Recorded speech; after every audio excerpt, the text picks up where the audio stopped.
I veliki pozdrav svima, dobrodošli u novi video. Danas pričamo o audio-video konvertor aplikaciji.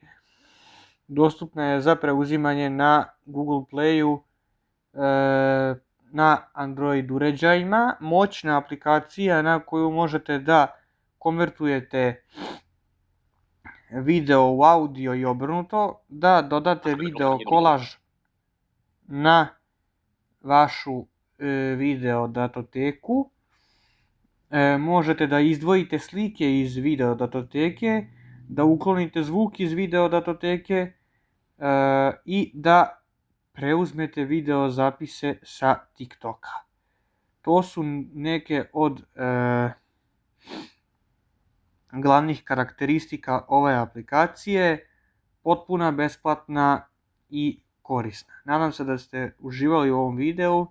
Ako jeste, lajkujte video i subscribeite se na kanal, a mi se vidimo u nekom od narednih klipova. Do tada veliki pozdrav i naravno, čao!